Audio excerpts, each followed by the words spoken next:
حضرت آمنہ فرماتی ہیں کہ میں نے دیکھا کہ میرے لختے جگر کا چہرہ 14ویں کے چاند کی طرح روشن تھا۔ حضرت آمنہ فرماتی ہیں کہ اسی وقت خازن جنت حضرت رضوان آئے اور حضور صلی اللہ علیہ وآلہ وسلم کے منہ پر منہ رکھ دیا اور بار بار چومنے لگے۔ پھر حضور صلی اللہ علیہ وآلہ وسلم کے کانوں میں تیزی سے کچھ باتیں کرنے لگے۔ حضرت آمنہ فرماتی ہیں کہ مجھے سمجھ نہ آئی۔ اس کے بعد آپ کی دونوں آنکھوں کے درمیان بوسہ دیا اور کہنے لگے، حضور صلی اللہ علیہ وآلہ وسلم آپ کو مبارک ہو، پیغمبری کا کوئی ایسا علم نہیں جو آپ کو عطا نہ کیا گیا ہو۔ آپ صلی اللہ علیہ وآلہ وسلم علم میں سب پیغمبروں سے افضل ہیں۔ آپ کے ہاتھ میں اللہ تعالیٰ کی فتح کی کنجیاں ہیں۔ اب آپ صلی اللہ علیہ وآلہ وسلم کو کسی قسم کا ڈر یا خوف نہیں ہونا چاہیے۔ حضرت آمنہ فرماتی ہے کہ پھر میں نے دیکھا کہ حضور صلی اللہ علیہ وآلہ وسلم نے سفید رنگ کی 3 چابیاں اپنے ہاتھوں میں تھام لی۔ اسی وقت منادی کرنے والے نے آواز لگائی کہ محمد عربی صلی اللہ علیہ وآلہ وسلم نے نصرت، منافع اور نبوت کی چابیوں پر قبضہ کر لیا ہے۔ اس کے بعد وہ فرشتے غائب ہو گئے اور میری نظروں سے اوجھل ہو گئے۔ حضرت آمنہ رضی اللہ تعالیٰ عنہا فرماتی ہیں، پھر میں نے اپنے لختے جگر کی طرف نگاہ کی تو دیکھا کہ آپ صلی اللہ علیہ وآلہ وسلم 14ویں کے چاند کی طرح روشن ہیں اور آپ صلی اللہ علیہ وآلہ وسلم کے جسم مبارک سے خالص کستوری کی خوشبو مہک رہی ہے۔ ان تمام واقعات اور مشاہدات کو دیکھنے کے بعد آپ رضی اللہ تعالیٰ عنہ فرماتی ہیں کہ میں نے اپنی ایک باندی کو اپنے سسر محترم حضرت عبد المطلب کے پاس بھیجا۔ باندی نے جا کر عرض کیا کہ آپ کے ہاں ایک نہایت حسین و جمیل بیٹا پیدا ہوا ہے، تشریف لا کر دیکھ لیجئے۔ جب حضرت عبد المطلب سیدہ آمنہ کے پاس تشریف لائے تو آپ رضی اللہ تعالیٰ عنہ نے وہ تمام واقعات سنائے جو وقت ولادت رونما ہوئے، جو آپ صلی اللہ علیہ وآلہ وسلم کے بارے میں بیان ہوئے اور جو آپ کے نام کے بارے میں حکم دیا گیا تھا۔ حضرت عبد المطلب رضی اللہ تعالیٰ عنہ نے اپنے پوتے کو اٹھایا۔ حضرت عبد المطلب رضی اللہ تعالیٰ عنہ نے اپنے پوتے کو اپنی گود میں اٹھایا اور خانہ کعبہ کے اندر لے گئے اور رب تعالیٰ کے حضور دعائیں مانگی اور شکر بجا لائے۔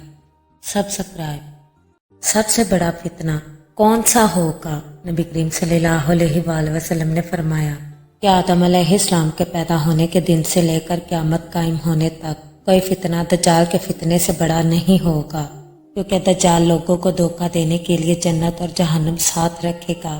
اس کی جنت اصل میں جہنم ہوگی اور اس کی جہنم اصل میں جنت ہوگی۔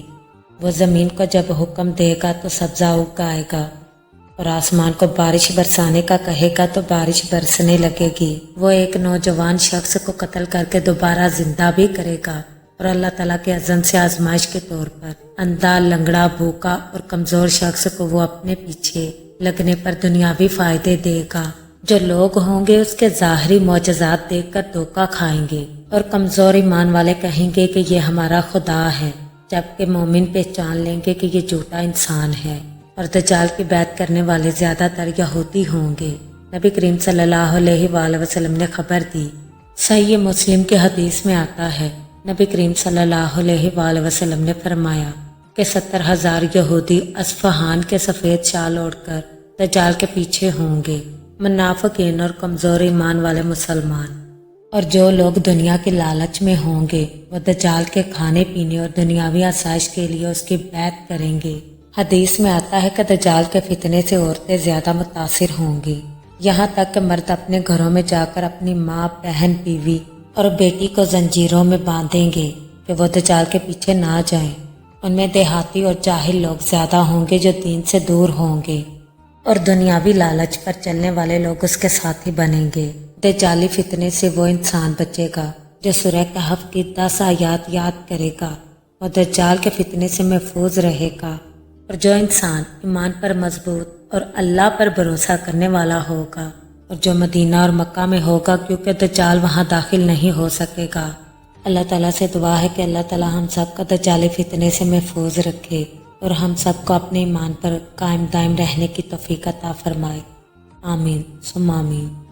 رسول اللہ صلی اللہ علیہ وآلہ وسلم نے اپنی امت کو آگاہ فرمایا کہ آخری زمانے میں ایک بہت بڑا فتنہ ظاہر ہوگا جسے مسیح دجال کہا جاتا ہے۔ یہ فتنہ ایسا ہوگا جو انسانیت کو ہلا کر رکھ دے گا۔ نبی کریم صلی اللہ علیہ وآلہ وسلم نے فرمایا، میں تمہیں دجال کے بارے میں اتنی باتیں بتاتا ہوں جتنی کسی نبی نے اپنی قوم کو نہیں بتائی۔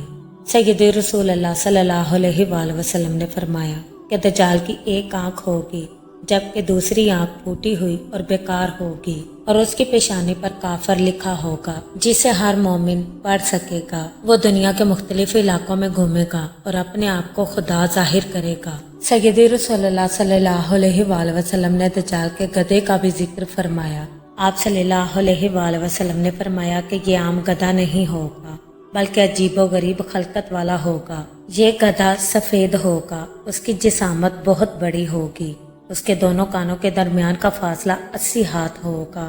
یہ غیر معمولی کان اور جسامت اس بات کی علامت ہے کہ دجال کی سواری عام سواری نہیں ہوگی بلکہ یہ ایک آزمائش ہے، اور دجال کا گدھا اتنا تیز ہوگا کہ ایک قدم میں بہت بڑی زمین طے کرے گا۔ لوگ حیران رہ جائیں گے کہ یہ کس قدر تیز رفتار ہے۔ وہ دنیا کے شہروں اور بستیوں میں بڑی آسانی سے پہنچ جائے گا۔ سید رسول اللہ صلی اللہ علیہ وآلہ وسلم نے فرمایا کہ دجال کے پاس جنت اور جہنم کی مانند دو چیزیں ہوں گی، لیکن حقیقت میں اس کی جنت آگ ہوگی اور اس کی آگ جنت ہوگی، یعنی وہ لوگوں کو دھوکہ دے گا۔ ایک ہاتھ میں آسائشیں اور باغات دکھائے گا اور دوسرے ہاتھ میں عذاب اور آگ۔ یہ سب کچھ اللہ تعالیٰ کی طرف سے انسانوں کا امتحان ہوگا۔ کمزور ایمان والے دجال کے فریب میں آ جائیں گے، لیکن مومن پہچان لیں گے کہ یہ سب دھوکہ اور فریب ہے۔ دجال ایک خوفناک فتنے کے ساتھ ظاہر ہوگا۔ اس کے گدھے کے دونوں کانوں کے درمیان کا فاصلہ 80 ہاتھ ہوگا۔ یہ سواری غیر معمولی اور تیز رفتار ہوگی۔ دجال کے ہاتھ میں جنت اور جہنم جیسی نشانیاں ہوں گی، لیکن حقیقت میں وہ دھوکہ ہوگا، اور اہل ایمان اس فتنے کو پہچانیں گے اور اللہ تعالیٰ سے حفاظت طلب کریں گے۔ سبسکرائب